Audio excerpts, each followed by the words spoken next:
Hello மக்களே! என்னோட ஸ்டைல்ல ஒரு தக்காளி சட்னி பார்க்கலாமா? எத்தன பேரு என்ன மாதிரியே தக்காளி சட்னி செய்வீங்கன்றத மறக்காம கமெண்ட்ல சொல்லுங்க. ஒரு வாணல்ல 2 ஸ்பூன் நல்லெண்ணெய் வந்து சேர்த்துக்கோங்க. நல்லெண்ணெயில செய்றப்ப தான் தக்காளி சட்னிலாம் இன்னுமே டேஸ்டியா இருக்கும். உங்க காரத்துக்கு தகுந்த அளவுக்கு காஞ்ச மிளகா வந்து சேர்த்துக்கலாம்.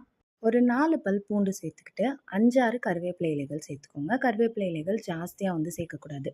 ஓரளவுக்கு நல்லா வதங்குனதுக்கு அப்புறமா ஒரு 3 மீடியம் சைஸ் வெங்காயத்த பொடியா நறுக்கி சேர்த்துருக்கேன். வெங்காயமும் ஓரளவுக்கு வதங்க ஆரம்பிச்சதுக்கு அப்புறமா நீங்க வந்து தக்காளி வந்து சேர்த்துக்கோங்க. உடனே வந்து தக்காளிய சேர்க்காதீங்க.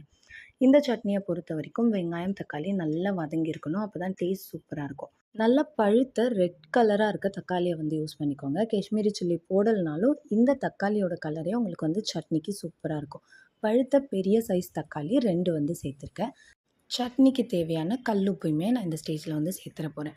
வெங்காயம், தக்காளி நல்லா வதங்கணும். இப்போ வெங்காயம் நல்லா கண்ணாடி பதத்துக்கு வந்துடுச்சு. தக்காளியும் நல்லா குழைவா வேகணும். அப்போ தான் நம்மளுடைய சட்னி டேஸ்டியாக இருக்கும். இப்போ பாருங்கள் நல்லா வதங்கிடுச்சு. இது ஆறுனதுக்கு அப்புறமா மிக்சர் ஜாருக்கு மாற்றிக்க போகிறோம். மிக்சர் ஜாரில் கடைசியாக அரைக்கிறதுக்கு முன்னாடி ஒரே ஒரு ஸ்பூன் வந்து பொட்டுக்கடலையே சேர்த்துக்கோங்க. ஜாஸ்தியாக பொட்டுக்கடலையே சேர்க்க தேவையில்ல. சேர்த்து அரைச்சிட்டு கடுகு, உளுத்தம் பருப்பு, கொஞ்சமாக வந்து கருவேப்பிலை இலைகள் சேர்த்து தாளித்து இறக்குனீங்கன்னா சூப்பரான தக்காளி சட்னி ரெடிங்க. கலர் ரொம்பவே சூப்பராக இருக்கும் பாருங்கள்.